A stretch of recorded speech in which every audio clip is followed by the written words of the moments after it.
If, کیسی غضب کی سردی پڑ رہی ہے۔ میرا تو لگتا ہے خون رگوں ہی میں جم جائے گا۔ اتنا موٹا کمبل اوڑھا ہوا ہے، اس کے باوجود بھی لگتا ہے کہ یہ سردی تو میری ہڈیوں ہی میں اتر کر دم لے گی۔ بابا زاہد، یہ آتش دان میں ذرا لکڑیاں تو ڈال دیں، کافی سردی ہو رہی ہے۔ ابھی ڈال دیتا ہوں بیٹا۔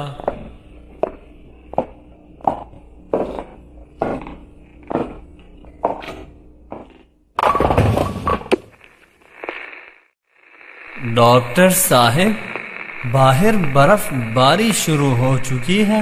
ہاں، میں نے بھی سردی سے اس بات کا اندازہ لگا لیا تھا۔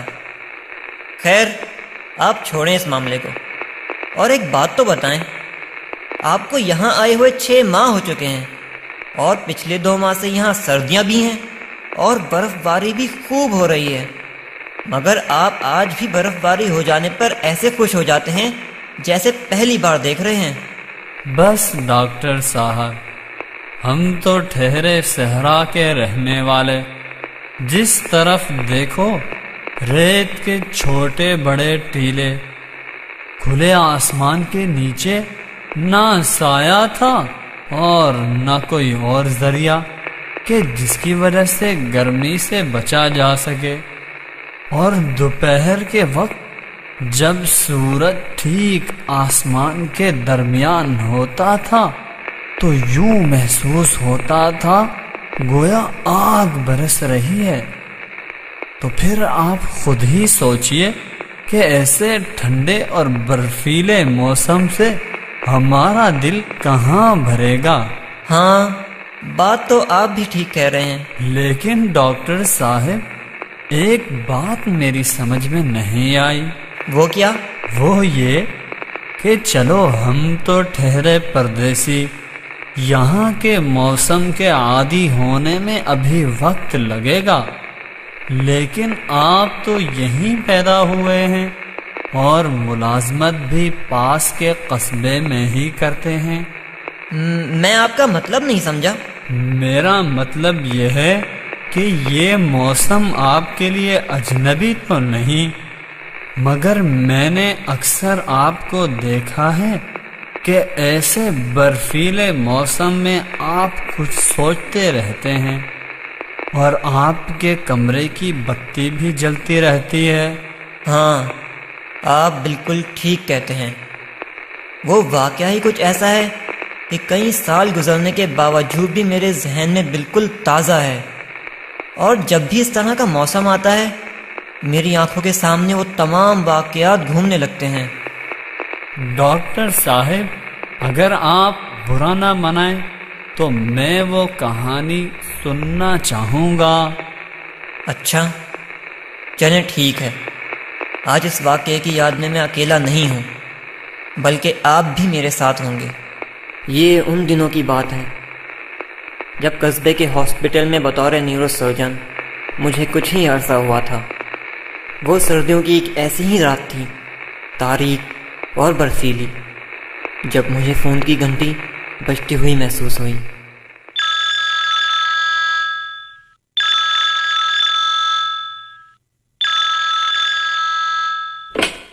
السلام علیکم۔ وعلیکم السلام ڈاکٹر اویس، معاف کیجیے گا، میں نے آپ کو اتنی رات گئے بے آرام کیا، مگر کیا کروں، ایک ایمرجنسی ہے۔ یہاں نزدیک ہی دھند کے باعث ایک بس کا حادثہ پیش آ گیا ہے۔ اوہو، زیادہ نقصان تو نہیں ہوا؟ نہیں ڈاکٹر اویس، نہ تو زیادہ نقصان ہوا ہے، نہ مسافروں کو گہری چوٹیں آئی ہیں، مگر بس کے ڈرائیور کا خاصا خون بہہ گیا ہے، اور اس کے آپریشن کے لیے میں نے سرجن زاہد کو بھی فون کر دیا ہے، اور بس کے ڈرائیور کے ساتھ ہی بیٹھے ہوئے ایک بچے کے سر پر گہری چوٹیں آئی ہیں، اور شیشے کے کچھ ٹکڑے بھی اس کے سر میں پیوست ہو گئے۔ میں نے ڈریسنگ تو کر دی ہے، لیکن خون رکنے کا نام نہیں لے رہا ہے، اور اس کے دماغ کو بھی نقصان پہنچا ہے۔ بس تم فکر نہ کرو، میں تھوڑی ہی دیر میں پہنچتا ہوں۔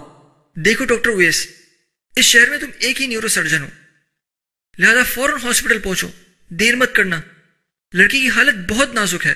میں تھوڑی ہی دیر میں پہنچتا ہوں۔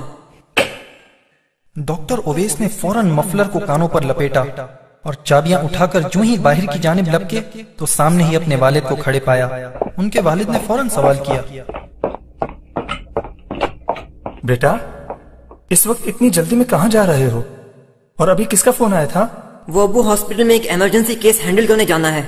بیٹا ٹھیک ہے، تم ایک سرجن ہو، لوگوں کا علاج کرتے ہو، ہم نے اسی لیے تمہیں ڈاکٹر بنایا تھا، مگر تم جانتے ہو کہ صبح سے وقفے سے بارش ہو رہی ہے اور شام کو برف بھی پڑی تھی، ہے بھی پہاڑی علاقہ، سڑکوں پر پھسلن ہوگی اور دھند بھی چھائی ہوئی ہے، خدا نہ خواستہ کوئی حادثہ نہ ہو جائے۔ ایسا کرو تم صبح چلے جانا۔ ابو بات دراصل یہ ہے کہ ایک بس کو شدید حادثہ پیش آیا ہے اور ایک بچے کے سر پر گہرے زخم لگے ہیں اور سر میں شیشے کے ٹکڑے بھی لگے ہیں، اس کا جلد از جلد آپریشن ہونا ضروری ہے۔ اچھا تو پھر تم فوراً روانہ ہو جاؤ، مگر گاڑی احتیاط سے چلانا۔ فی امان اللہ۔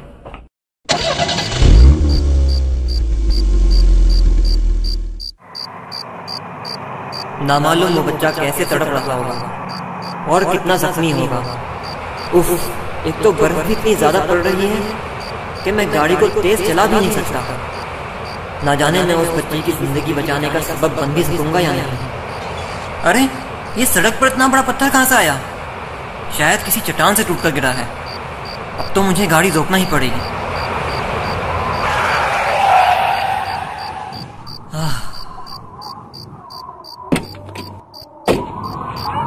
یہ اتنا بڑا پتھر تو نہیں، اگر میں کوشش کروں تو اسے راستے سے ہٹا سکتا ہوں۔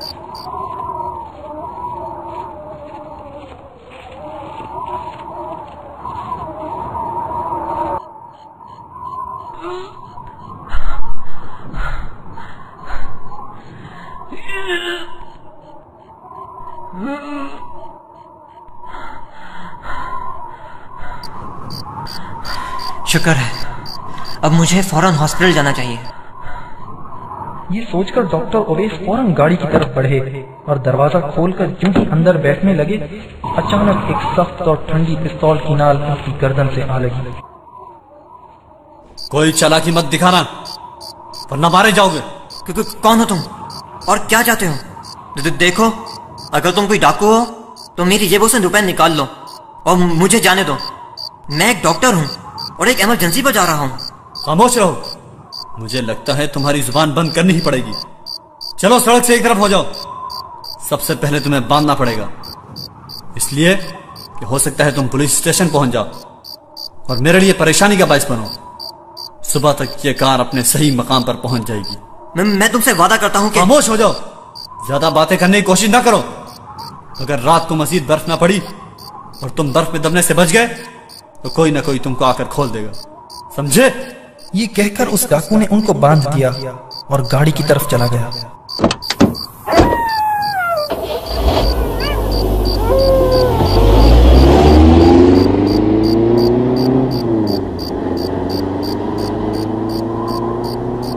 اوہ، اب کیا ہوگا؟ کاش یہ گاڑی چور مجھے باندھ کر نہ جاتا تو میں پیدل بھی ہاسپٹل تک پہنچ جاتا اور شاید میں اس بچے کی جان بچانے میں کامیاب ہو جاتا۔ کچھ دیر تک ڈاکٹر اویس وہیں خاموشی سے بیٹھے رہے کہ شاید کوئی راہگیر اس جانب سے گزرے اور انہیں کھول دے، لیکن کافی دیر انتظار کے بعد بھی کوئی شخص وہاں سے نہ گزرا تو ڈاکٹر اویس کے ذہن میں خیال آیا، اگر میں یوں ہی ہاتھ پر ہاتھ دھرے بیٹھا رہا تو ٹھنڈک ہی سے مر جاؤں گا۔ کیوں نہ کوشش کر کے خود سے ان رسیوں کا کوئی بندوبست کروں۔ اس کے لیے مجھے سب سے پہلے کسی تیز دھار والے نوکیلے پتھر کا انتخاب کرنا پڑے گا۔ یہ سوچ کر ڈاکٹر اویس نے ادھر ادھر نظریں دوڑائیں تو سامنے ہی ایک نوکیلی چٹان نظر آئی۔ ارے یہ چٹان مجھے ضرور ان رسیوں کے کاٹنے میں مدد دے سکتی ہے۔ اب مجھے ضرور اس کی طرف گھسٹ کر چلنا ہوگا۔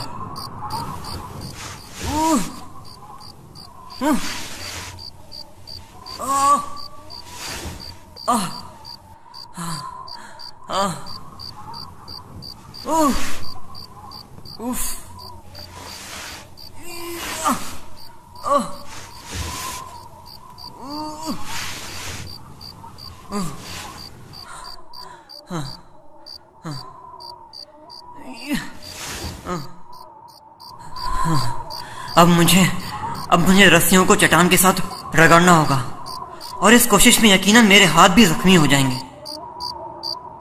چنانچہ ڈاکٹر اویس نے اپنے ہاتھوں پر بندھی رسی کو اس کے ساتھ رگڑنا شروع کر دیا۔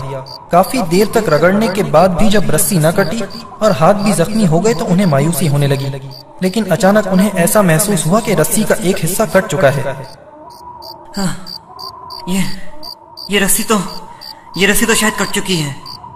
اب مجھے فوری طور پر ان رسیوں سے آزادی حاصل کر کے ہاسپٹل کی طرف جانا چاہیے. یا اللہ تیرا شکر ہے، تو نے مجھے ان رسیوں سے آزاد کر دیا، ورنہ نہ جانے اس ویرانے میں کب موت آتی اور کیسی خطرناک موت ہوتی. اف خدایا، میں تو اس کا تصور بھی نہیں کر سکتا. خیر مجھے آگے چلنا چاہیے. تقریباً 2:15 یا 2:30 بجے مجھے ڈاکٹر رمیز کا فون آیا تھا. سخت سردی کے باوجود بھی میں گھر سے نکل پڑا تھا اور اب وہ میرا شدت سے انتظار کر رہے ہوں گے.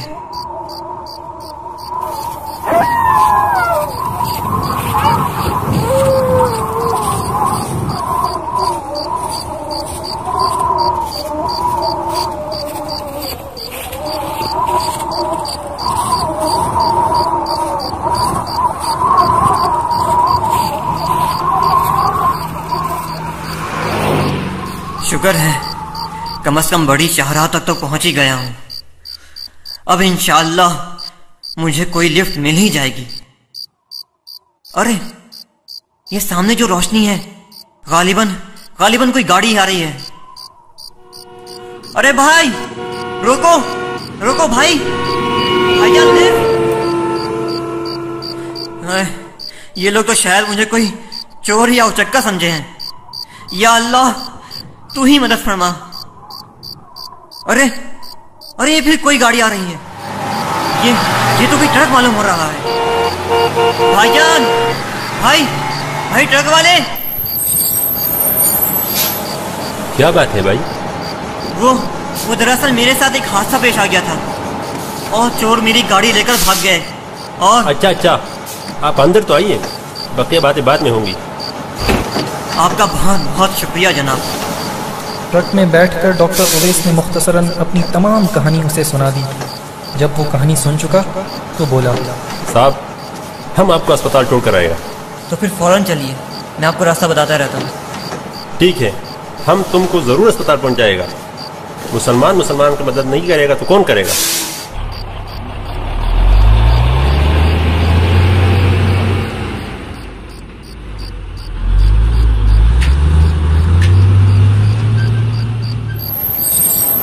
جو ہی ٹرک ہاسپٹل پہنچا تو ڈاکٹر اویس بولے، بھائی آپ کا بہت شکریہ.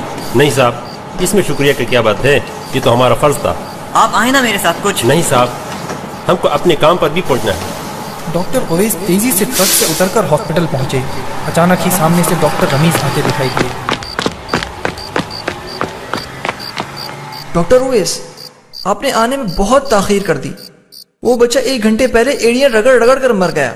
ارے نہیں، یہ کیا کہہ رہے ہیں آپ؟ اچانک ڈاکٹر رمیز کی توجہ ان کے حلیے پر پڑی. بکھرے بال، ہاتھوں میں خراشیں اور گندے کپڑے دیکھ کر وہ فوراً بول پڑے، ڈاکٹر اویس خیریت تو ہے؟ یہ آپ نے اپنا کیا حال بنایا ہوا ہے؟ ڈاکٹر رمیز کے سوال پر انہوں نے تمام بیتی کہانی سنا دی. اوہ بہت افسوس ہوا. آپ اندر آرام کریں، میں ابھی پولیس کو فون کرتا ہوں. اس بچے کے ساتھ اس کا کوئی رشتہ دار بھی تھا یا اکیلا ہی تھا؟ ہاں، اس کے ساتھ اس کی والدہ تھی. اس کی حالت بچے کو دیکھ کر بہت خراب ہو گئی تھی. بڑی مشکل سے اسے ہم نے نیند کا انجیکشن دے کر سلایا ہے. اس کے رشتہ دار وغیرہ بھی کوئی پہنچے ہیں یا نہیں؟ نہیں، ابھی تک تو کوئی نہیں پہنچا. البتہ اس عورت کے پرس سے کچھ فون نمبر ملے تھے، ہم نے ان تمام نمبروں پر اطلاع دے دی ہے. ایسا کرو، اب تم آرام کرو اور پٹی کروا لو. میں دوبارہ آؤں گا تو تمہیں ساتھ لے جا کر بچہ بھی دکھلا دوں گا. ٹھیک 7 بجے ڈاکٹر رمیز ڈاکٹر اویس کے کمرے میں داخل ہوئے.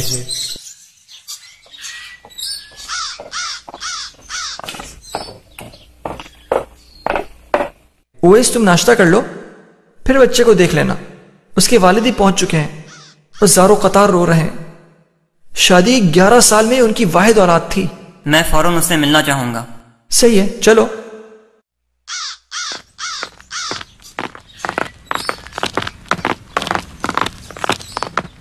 یہ کہتے ہی وہ دونوں چلتے ہوئے وارڈ میں پہنچے تو دیکھا کہ ایک شخص ایک خوبصورت 8 سالہ بچے کی پٹی سے سر لگائے رو رہا تھا.